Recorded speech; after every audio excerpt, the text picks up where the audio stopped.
মরণ থেকে আমরা বাঁচতে পারবো না, যেহেতু মরণের হাত থেকে আমরা রেহাই পাবো না, সেহেতু আমাদের মরণকে বেশি বেশি স্মরণ করতে হবে, মরণকে বেশি বেশি স্মরণ করতে হবে।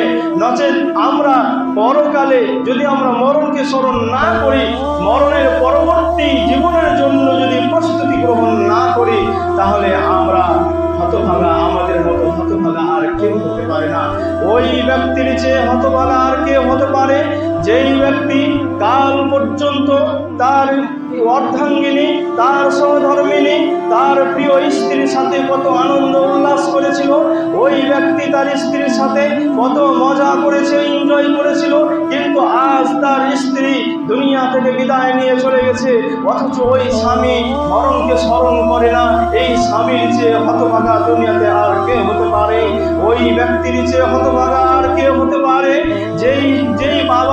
যেই বাবা তার সন্তানকে, তার কলিজার টুকরা 2, 4, 5 বছরের সন্তান, যে সন্তানকে ছাড়া এক মুঠো খাবার খেতে পারেনি, এই সন্তান তার চোখের সামনে ছটফট করতে করতে দুনিয়া থেকে বিদায় নিয়ে চলে গেছে, অথচ ওই বাবা মরণকে স্মরণ করে না। ওই বাবার চেয়ে হতভাগা বাবা আর কে হতে পারে?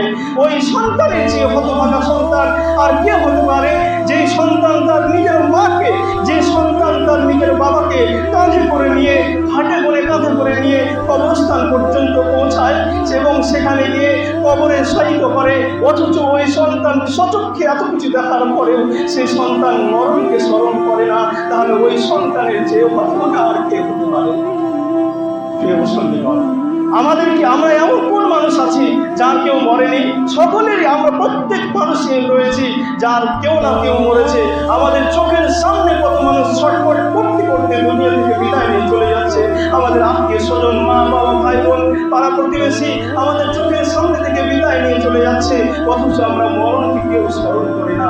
অথচ রাসূল সাল্লাল্লাহু আলাইহি ওয়াসাল্লাম বলেছেন, যে ব্যক্তি মরণকে বেশি বেশি স্মরণ করবে এবং পরকালের এবং মরণের পরবর্তী জীবনের জন্য প্রস্তুতি গ্রহণ করবে, ওই ব্যক্তি হলো সবচেয়ে চালাক ব্যক্তি, ওই ব্যক্তি হলো সবচেয়ে জ্ঞানী ব্যক্তি, ওই ব্যক্তি হলো সবচেয়ে বুদ্ধিমান ব্যক্তি।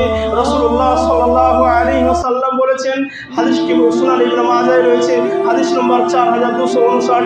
আল্লাহ রাসূল সাল্লাল্লাহু আলাইহি ওয়াসাল্লামকে প্রশ্ন করা হলো, আইয়ুল মুমিনিনা আফদল, হে আল্লাহ রাসূল, মুমিনদের মধ্যে সর্বাপেক্ষা উত্তম মুমিন কে?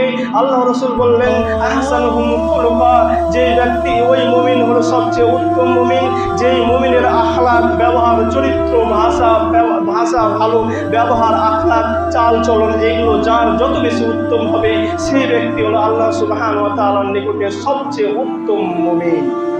তারপরে সাহাবী প্রশ্ন করছেন, হে আল্লাহ রাসূল, আইয়ুল মুমিনিনা আকিয়াস, মুমিনদের মধ্যে সবচেয়ে জ্ঞানী, বুদ্ধিমান, চালাক মুমিনকে?